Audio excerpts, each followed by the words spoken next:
Hello दोस्तों, welcome back to my YouTube channel. और हमने काफ़ी दिनों से एक भी वीडियो अपलोड नहीं की थी और आज मैंने बहुत सारे कमेंट पढ़े जिसमें नेक्स्ट एपिसोड के कमेंट आ रहे थे। तो मैंने सोचा कि चलो आज एपिसोड बनाया जाए और आप सभी लोगों को सरप्राइज दिया जाए। जैसा कि हमने पिछले एपिसोड में देखा था कि वीर टेलीपोर्ट होकर अपने घर वापस आ गया था और घर वापस आने के साथ ही वीर के होम टेलीपोर्टेशन डिवाइस ब्लिंक करने लगता है और इसकी आवाज़ सुनने के बाद में वीर की माँ दौड़ती हुई छत के ऊपर आती हैं और वीर का रूम खोलकर देखती हैं तो वीर वहाँ नजर आता है। जैसे ही वीर की माँ वीर को अपने घर के अंदर देखती हैं तो वीर की माँ वीर से कहती हैं, वीर बेटा तुम आखिरकार आ ही गए हो। मैंने हमारे घर के होम टेलीपोर्टेशन डिवाइस को ब्लिंक करते हुए देखा और देखो जैसे मैं यहाँ आए तो मैंने तुम्हें यहाँ पर देखा है। और वहीं दूसरी तरफ जो वीर था वह अपनी माँ की आवाज़ को सुनने के बाद में पीछे की तरफ मुड़ता है और अपनी माँ की तरफ देखते हुए कहता है, हाँ माँ मैं आ गया हूँ और माँ मुझे तुमसे कुछ सवाल पूछने थे, क्या मैं वो पूछ सकता हूँ। और वीर के इतना कहने के साथ में यह सीन यहीं पर कट हो जाता है। अगले सीन में हम सीधे ही वीर को थर्ड गोल्ड सेंचुरी में टेलीपोर्ट होते हुए देखते हैं और थर्ड गोल्ड सेंचुरी का जो टेलीपोर्टिंग डिवाइस था वह ब्लिंक करने लगता है और इसके अंदर से हम वीर को बाहर की तरफ आते हुए देखते हैं और वीर इधर उधर देखता हुआ कहता है अपने मन में, ऐसा लगता है कि वो दोनों अभी तक वापस नहीं आए हैं। ये सही भी है, मुझे ये बात समझ में आती है। वैसे भी हम सभी ने कुछ दिनों में बहुत कुछ झेला है जिस वजह से उन्हें थोड़ा रेस्ट करना जरूरी है। ऐसा सोचता हुआ वीर आगे बढ़ता हुआ अपनी जेब से उस लॉकेट को बाहर निकालता हुआ लॉकेट को देखते हुए अपने मन में कहता है, यार मैंने इस लॉकेट के बारे में अपनी माँ से भी बात की है और मेरी माँ को भी नहीं पता कि आखिरकार यह लॉकेट वाला व्यक्ति है कौन।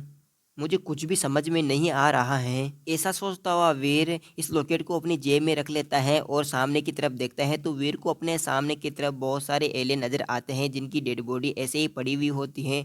वीर इन सभी एलियनों की डेड बॉडी को देखते हुए अपने मन में सोचता है, यार इस जगह को दोबारा देखने के बाद में भी इस जगह से अभी भी मुझे हल्का हल्का सा डर लगता है और अपने शरीर में कपकपी सी महसूस हो जाती है। अगर इन सभी एलियनों को उस बाहर वाले व्यक्ति ने किल किया है तो मानना पड़ेगा कि वह बाहर वाला व्यक्ति काफ़ी ज़्यादा पावरफुल होना चाहिए। लेकिन फिर भी मुझे अभी तक ये पता नहीं चला कि इस पावरफुल व्यक्ति का मेरे परिवार से क्या रिलेशन हो सकता है। आखिरकार मेरे परिवार से वह कैसे रिलेटेड हो सकते हैं। वीर ऐसा सोचता हुआ अपनी मुट्ठियाँ कस लेता है और मुट्ठियाँ कसते हुए अपने आप से कहता है, इन सभी बातों को जानने के बाद में मुझे ऐसा लग रहा है कि मेरे पिता काफ़ी ज़्यादा मिस्टीरियस हैं और मुझे इन सब का पता लगाने के लिए और ज़्यादा पावरफुल बनना होगा और अपनी पावर जल्दी जल्दी बढ़ानी होगी। ऐसा कहते हुए एकदम से वीर का जो हाथ था वह ग्लो करने लगता है और वह धीरे धीरे एकदम से ही स्पिरिट में कन्वर्ट हो जाता है। और जैसे ही वीर पूरी तरीके से सुपर एम्परर स्पिरिट मोड में कन्वर्ट हो जाता है तो उसी वक्त वीर को महसूस होता है कि जो उसकी जो एनर्जी थी वह एक दिशा में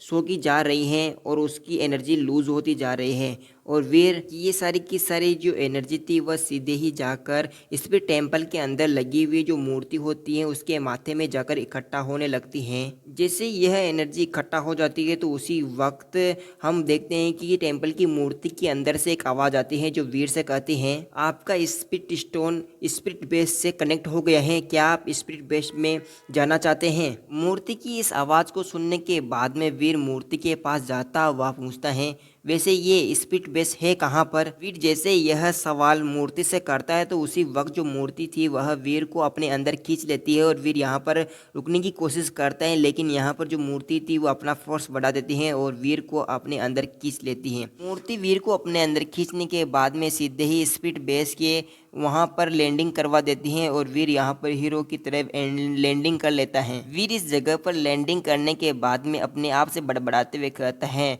ओ तो अच्छा ये है स्पिरिट बेस, ये तो काफ़ी ज़्यादा अनोखा लगता है। ऐसा कहता हुआ वीर खड़ा होता है और ऊपर की तरफ देखता है तो वीर को आसमान पर छोटे छोटे आइलैंड उड़ते हुए नजर आते हैं। वीर जैसे यहाँ पर स्पिरिट बेस में आता है तो वीर को महसूस होता है कि जो उसका सुपर एम्परर मोड था वह काफ़ी ज़्यादा अच्छा महसूस हो रहा है और इसमें रहने में काफ़ी ज़्यादा आसानी लग रही है। वीर अपने मोड को चेक करने के बाद में पीछे की तरफ मुड़ता है और मूर्ति पर लगे हुए नंबरों की तरफ देखते हुए कहता है, अब ये नंबर क्या है भाई और मैं यहाँ से कैसे जाऊँगा अब। वीर के सवाल का जवाब देती हुई मूर्ति वीर से कहती हैं, यह संख्या आपकी चुनौतियों की रैंकिंग करती हैं और आप इस स्पिरिट बेस को किसी भी वक्त छोड़ सकते हैं, इसका कोई दबाव नहीं रहेगा। मूर्ति की इस बात को सुनने के बाद में वीर मूर्ति की तरफ देखता हुआ कहता है, अगर ऐसी बात है तो मैं अभी नहीं जा रहा हूँ, तो बताओ मुझे अब मैं यहाँ पर और क्या कर सकता हूँ।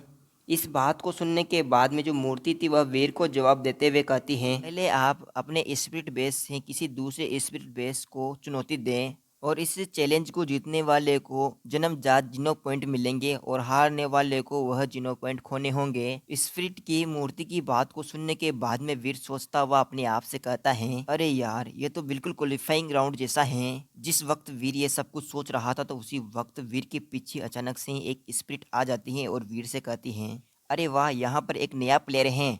अच्छा, तो क्या तुम मेरे साथ एक गेम खेलना चाहते हो? इस आवाज़ को सुनने के बाद में वीर पीछे की तरफ मुड़कर देखता है और कहता है, ओह, तुम्हें कैसे पता चला कि मैं यहाँ पर नया हूँ? क्या तुम मुझे बता सकते हो? वीर की इस बात को सुनकर जाइंट स्पिरिट नाम की यह जो स्पिरिट थी वह वीर से हंसते हुए कहती हैं, अरे तुम पहले अपनी रैंक को तो देखो, तुम्हारे रैंक 96 करोड़ हैं। इसी कारण से मुझे पता चला कि तुम अभी अभी यहाँ पर आए हो। जाइंट स्पिरिट की बात को सुनने के बाद में वीर जाइंट स्पिरिट के सामने छलांग मारते हुए जाइंट स्पिरिट से कहता है, तो चलो ठीक है, हम एक गेम खेल सकते हैं, चलो खेलते हैं। इतना कहने के साथ में जो वीर था वह पंच बनाकर जाइंट स्पिरिट के ऊपर अटैक करने के लिए आगे बढ़ जाता है। वहीं जो जाइंट स्पिरिट थी वह वीर को अपने ऊपर अटैक करता हुआ देखकर कहती हैं, तो आ जाओ फिर, तुमसे कौन डरता है। और इसी के साथ में हम देखते हैं कि जो वीर था वह अपने पंच से सीधे ही उस जाइंट स्पिरिट के आर पार छेद कर देता है और वहीं जो जाइंट स्पिरिट थी वह कुछ भी नहीं समझ पाती हैं और यहाँ पर जाइंट स्पिरिट के सीने पर एक बहुत बड़ा छेद हो जाता है और वो जो वीर था वह छेद करता हुआ सीधे ही दूसरी तरफ निकल जाता है। और इसी वक्त वीर के नोटिफिकेशन सिस्टम में नोटिफिकेशन आता है कि नाइट फायर जीन +1 की संख्या बढ़ रही है। वीर को यहाँ पर एक फायर जीन पॉइंट मिलने की वजह से वीर की रैंक बढ़ जाती है और अपनी रैंक को बढ़ता हुआ देखकर वीर अपनी मुठ्ठियाँ जोर से कस लेता है और कहता है, अरे वाह यार, ये जो स्पिरिट बेस है ये तो जन्मजात जीनो पॉइंट हासिल करने का काफ़ी अच्छा स्थान है। और वीर जिस वक्त ये सोचकर खुश हो रहा था तो उसी वक्त वीर ने जिस स्पिरिट को किल किया था वह फिर से वीर के सामने प्रकट हो जाती है और वह अपने घुटने वीर के सामने टेके हुए होती है। और जैसे ही वह पूरी तरीके से वीर के सामने आती है तो उसी वक्त जो स्पिरिट थी वह अपनी आंखों में आंसू लेकर वीर से कहती है, ओ मेरे एम्परर, ओ मेरे महामहिम, मैं आपका दास हूँ, मुझे आप अपनी शरण में ले लो। इस तरीके की कुछ बातें बोलती हैं। यह जो जाइंट स्पिरिट थी ऐसा कहती हुई आगे कहती है कि यह जो एपिसोड है यहीं पर ख़त्म होता है। अगर आपको इसके आगे का एपिसोड देखना है तो फटाफट से चैनल को सब्सक्राइब कर लेना। इसके अलावा आपको इसके आगे के जो एपिसोड है वो भी जल्दी ही मिलेंगे।